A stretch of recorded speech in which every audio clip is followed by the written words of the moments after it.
ಈಗ ಬೆಂಗಳೂರಲ್ಲಿ ಆಟೋ ಓಡಿಸೋರ್ ಜೀವನ ತುಂಬಾ ಕಷ್ಟ ಆಗ್ತಾ ಇದೆ ಅಂತ. ಹೌದು ಸರ್. ಯಾವ ಕಾರಣಕ್ಕೆ ಏನೇನ್ ಸಮಸ್ಯೆ ಆಗ್ತಾ ಇದೆ? ಅದೇ ಸರ್, ಬೆಲೆ ಏರಿಕೆ ಜಾಸ್ತಿ ಆಗಿದೆ, ಗ್ಯಾಸ್ ರೇಟ್ ಜಾಸ್ತಿ ಮಾಡಿದ್ದಾರೆ, ಆಟೋ ಡ್ರೈವರ್ಗಳಿಗೆ ಬಸ್ ಫ್ರೀ ಬಿಟ್ಟು ತೊಂದರೆ ಆಗಿದೆ, ಕ್ಯಾಬ್ ಡ್ರೈವರ್ಗಳು ತೊಂದರೆ ಆಗಿದೆ, ಸುಮಾರು ಕಾಲ್ ಸೆಂಟರ್ ಗಾಡಿಗಳೆಲ್ಲ ತೊಂದರೆ ಆಗಿದೆ. ಎಲ್ಲರೂ ಸುಮಾರು ಜನ ಮಾರ್ಬಿಟ್ಟು ಹೊಂಟಾಗಿದ್ದಾರೆ. ಈಗ ಎಲೆಕ್ಟ್ರಿಕಲ್ ಗಾಡಿ ಬರ್ತದೆ, ಆ ರೇಟ್ ಡೀಸೆಲ್ ಗ್ಯಾಸ್ ರೇಟ್ ಎಲ್ಲ ಜಾಸ್ತಿ ಆಗಿರೋದ್ರಿಂದ ಯಾವ ವ್ಯಾಲ್ಯೂ ಇಲ್ಲ. ಈಗ 10 ವರ್ಷದ ಗಾಡಿ ಅಂದ್ರೆ ಬಂದ್ ಮಾಡ್ತಾರೆ ಅಂತ ಹೇಳ್ತಾವ್ರೆಲ್ಲ.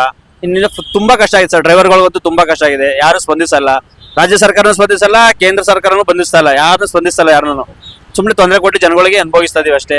ಕುಮಾರಸ್ವಾಮಿ ಯಾರಾದ್ರೂ ಮುಖ್ಯಮಂತ್ರಿ ಆದ್ರೆ ನಮ್ಗೇನು ಒಳ್ಳೇದಾಗುತ್ತೆ ಅಂತ ನಾವು ಭಾವಿಸ್ತಾ ಇದೀವಿ. ಅಲ್ಲ, 2 ಬಾರಿ ಮುಖ್ಯಮಂತ್ರಿ ಆಗಿದ್ದಾಗ ಒಳ್ಳೇದ್ ಮಾಡಿದ್ದಾರೆ. ಒಳ್ಳೇದ್ ಮಾಡಿದ್ರು. ಅವಾಗ ಏನ್ ಅವ್ರು ಯಾವ್ದು ತೊಂದರೆ ಕೊಡಲ್ಲ, ರೈತರಿಗೂ ತೊಂದ್ರೆ. ರೈತರು ಎಷ್ಟೋ ಜನ ಬದುಕೊಂಡ್ರು ಅವಾಗ ಕುಮಾರಸ್ವಾಮಿ ಮುಖ್ಯಮಂತ್ರಿ ಆಗಿದಾಗ. ಇವಾಗ ಅಷ್ಟೊಂದು ಏನೇನ್ ಪ್ರಾಬ್ಲಮ್ಸ್ ಆಗ್ತಿದೆ ಅಣ್ಣ ನಿಮ್ಗೆ? ಬಾಡಿಗೆಗಳು ಸಿಗ್ತಲ್ವ ಅಣ್ಣ, ಬಿಸ್ನೆಸ್ ಆಗ್ತಲ್ಲ. ಎಲ್ಲ ಬಸ್ ಫ್ರೀ ಅಂತ ಟ್ರಾವೆಲ್ಸ್ ಅಲ್ಲಿ ಹೋಗೋರೆಲ್ಲ ಬಂದ್ ಮಾಡ್ಬಿಟ್ಟಿದಾರ. ಬಸ್ ಅಲ್ಲಿ ಹೋಗ್ತಾರಲ್ಲ ಗೌರ್ಮೆಂಟ್ ಇದರಿಂದ, ಆಟೋದ್ರಲ್ಲಿ ಬತ್ತಲ್ವಾ ಎಲ್ಲ ಓಲಾ ಊಬರ್ ಬುಕ್ ಮಾಡ್ಕೊಂಡು ಹೋಗ್ತಾ ಇದಾರ, ಕೈ ಬಾಡಿಗೆ ಸಿಗ್ತಾರ. ನಾವು ಬುಕ್ ಹೋದ್ರೆ ಎಲ್ಲ ರೈಟ್ ಇವಾಗ ನೋಡಿ ಏನ್ ಬಿಸ್ನೆಸ್ ಮಾಡೋದ್ರೆ ನೀವೇ ನೋಡ್ತಾ ಇರಲ್ಲ. ಈಗ ಅವ್ರು ಹೇಳ್ತಾರೆ ಜನ ಅಲ್ಲಿ ಒಬ್ರಿಗೆ ಆದ್ರೂ ನಾವು ಆರಾಮ್ಸೆ ಹೋಗ್ಬೋದು, ಇದಕ್ಕೆ 2-3 ಜನ ಬೇಕು, ಮತ್ತೆ ರೈಟ್ ಕೂಡ 1 to double ಇರುತ್ತೆ ಅಂತ ಹೇಳ್ತಾರೆ. ಏನ್ 1 to double ಏನಿದೆ? ಮೀಟರ್ ಅಂದ್ರೆ ಮೀಟರ್ ಹಾಕ್ತಿವಿ, ಕರ್ಕೊ ಹೋಗ್ತೀವಿ ಅಷ್ಟೇ. ಓಲಾ ಊಬರ್ ಎಷ್ಟು ಕೊಡ್ತಾರೆ ಅಷ್ಟೇ ಕೊಡಿ ಅಂದ್ರೆ ಗೊತ್ತಲ್ವಲ್ಲ. ಅಲ್ಲ, ಈಗ ಅಂತ ಇದಾರೆ, ಮೊದಲೆಲ್ಲ ಜಾಸ್ತಿ ತಗೋತೀವಿ, ಇದು ಬಂದಿದ್ದೆ ಒಳ್ಳೇದಾಗಿ. ಸರ್, ಜಾಸ್ತಿ ತಗೋತೀವಿ ಅಂದ್ರೆ ಇವಾಗ ಇಲ್ಲಿಂದ ನಾವು ನೆಲಮಂಗಲ ಹೋಗಿ ಕರೀತಾರೆ. ಕೆಲವು ಜನ ಇಲ್ಲಿ ಒಂದು 10-15 ಕಿಲೋಮೀಟರ್ 20 ಕಿಲೋಮೀಟರ್ ಕರೀತಾರೆ. ಬಣ್ಣರ್ಘಟ್ಟ, ಅಪೋಲೋ ಹಾಸ್ಪಿಟಲ್, ಸುಮಾರು ಜನ ಒಂದು 15-20 ಕಿಲೋಮೀಟರ್ ಕರೀತಾರೆ. ಒಂದು 30 ರೂಪಾಯಿ ಜಾಸ್ತಿ ಕೊಡಿ ಸರ್. ಆ ಕಡೆ ನಾವು ಕಾಲಿನೇ ಬರ್ಬೇಕು. ಲಾಂಗ್ ಹೋದಾಗ ಲಗೇಜ್ ಇರುತ್ತೆ, ಮಳೆ ಬರ್ತಿರ್ತದೆ, ಇನ್ನು ನೈಟ್ 10 ಗಂಟೆ ಮೇಲೆ 9 ಗಂಟೆ 10 ಗಂಟೆ ಆಗುತ್ತೆ. ಅಂತ ಟೈಮಲ್ಲಿ ಕೊಡ್ಲೇಬೇಕು ತಾನೆ. ಕಷ್ಟ ಇರೋದು. ಲಾಂಗ್ ಹೋಗೋ ಕಡೆ ಕೇಳ್ತೀವಿ, ಎಲ್ಲ ಕಡೆ ಕೇಳೋಕ್ಕಾಗಲ್ಲ.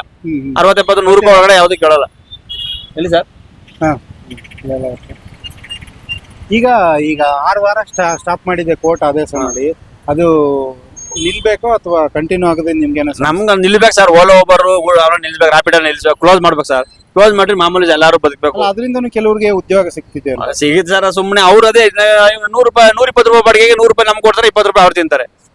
ಹಂಗೆ. ಅಲ್ಲ, ಈಗ ಎಷ್ಟೋ ಜನ ಏನ್ ಹೇಳ್ತಾರೆ ಅಂದ್ರೆ ಬೈಕ್ನವ್ರಿಗೂ ಕೂಡ ಕೆಲಸ ಸಿಕ್ತಲ್ಲ, ಟ್ಯಾಕ್ಸಿ, ಬೈಕ್ ಟ್ಯಾಕ್ಸಿಯಿಂದ ಅಂತ. ಅಂದ್ರೆ ನೀವ್ ಹೇಳಲಕ್ಕ ಅಣ್ಣ ಚೆನ್ನಾಗಿರ್ಬೇಕು, ತಮ್ಮ ಸಾಯ್ಬೇಕು ಅಂತ ನೀವ್ ಹೇಳಲಕ್ಕ. ಇಬ್ರು ಅಣ್ಣ ತಮ್ದಿರ ನೀವು? ಅಣ್ಣ ತಮ್ದಿರ ಹಂಗೇನೆ, ಒಬ್ಬ ಬದುಕಬೇಕು, ಒಬ್ಬ ಸಾಯ್ಬೇಕು, ಹಂಗ್ ಮಾಡ್ತಾ ಇದಾರೆ. ಎಲ್ಲರೂ ಸಾಮಾನ್ಯವಾಗಿ ಮಾಡ್ಬೇಕು. ಕುಮಾರ್ ಅಂತ ಸರ್.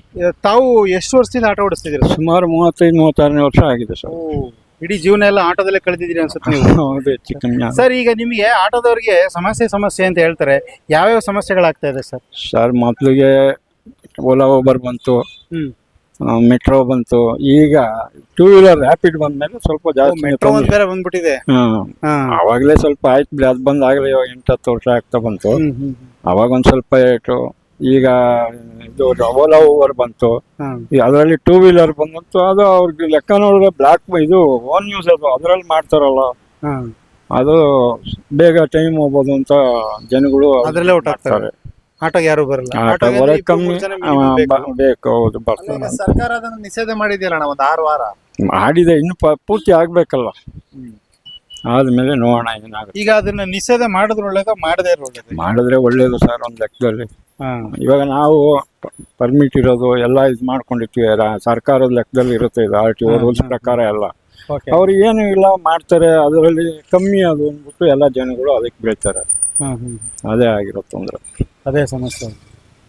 ಅಲ್ಲ, ಇವಾಗ ಎಷ್ಟೋ ಸಾರಿ ಆಟೋದವ್ರು ಕೇಳ್ತಾರೆ, ಬೈಕ್ನವ್ರನ್ನ ಹಿಡಿದು ಕೇಳಿದ್ದಾರೆ ವಿಡಿಯೋಗಳಲ್ಲಿ ಮಾಡಿದ್ದಾರೆ. ಆದ್ರೆ ಬೈಕ್ನವರೇ ಇವ್ರಿಗೆ ಅವಾಜ್ಗಳಾಗ್ತಾ ಇದಾರೆ ಆಟೋದವ್ರಿಗೆ. ಕೆಲವು ಕಡೆ ಆಗಿದೆ ಅದನ್ನು. ಎಷ್ಟರ ಮಟ್ಟಕ್ಕೆ ಸರಿ? ಅಲ್ಲ, ಅದು ತಪ್ಪು. ಇವಾಗ ನಾವೇ ಆದ್ರೂ ಸರಿ, ಕಾನೂನು ರೀತಿಯಲ್ಲಿ ಹೆಂಗಿರುತ್ತೋ ಅದನ್ನೇ ನಡ್ಕೊಂಡು ಹೋಗ್ಬೇಕು. ಅದು ಬಿಟ್ಟು ಬೇರೆ ತರ ನಾವು ರಾಂಗ್ ಆಗೋದ್ರೆ ತಪ್ಪಾಗುತ್ತೆ. ಇವಾಗ ಅವ್ರು ಮಾಡ್ತಿರೋದು ರಾಂಗ್. ಇದು ಹೇಳ್ತಿರೋದು ನಾವು ಇವಾಗ ಸರ್ಕಾರದಿಂದ ಪರ್ಮಿಟು, ವರ್ಷ FC ಮಾಡ್ತೀವಿ, ಟ್ಯಾಕ್ಸು ಎಲ್ಲ ಕಟ್ಟಿರ್ತೀವಿ, ಇನ್ಶೂರೆನ್ಸು ಎಲ್ಲ ಇರುತ್ತೆ. ಅಂದ್ರೆ ನೀವು ಬಂಡವಾಳ ಹಾಕಿದ್ರೆ ನಿಮ್ಗೆ ಯಾವುದೇ ಕೆಲಸ ಸಿಗ್ತಾ ಇಲ್ಲ. ಇವಾಗ ನಾವು ಅನ್ಕೊಂಡಿದ್ ತಕ್ಕಂತೆ ದುಡಿಮೆ ಇಲ್ಲ, ಹಂಗಾಗ್ಬಿಟ್ಟಿದೆ.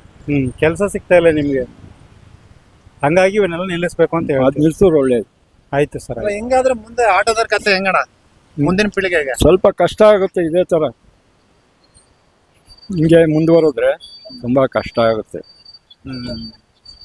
ಅಲ್ಲ, ಇನ್ ಕೆಲವರು ಹೇಳ್ತಾರೆ ಈಗೆಲ್ಲ ಅಪ್ಡೇಟ್ ಆಗಿದೆ, ಅದಕ್ಕೆಲ್ಲ ಹೊಂದಾಣಿಕೆ ಮಾಡ್ಕೊಂಡು ಹೋಗ್ಬೇಕು ಅಂತ ಅಂತಾರೆ ಕೆಲವರು.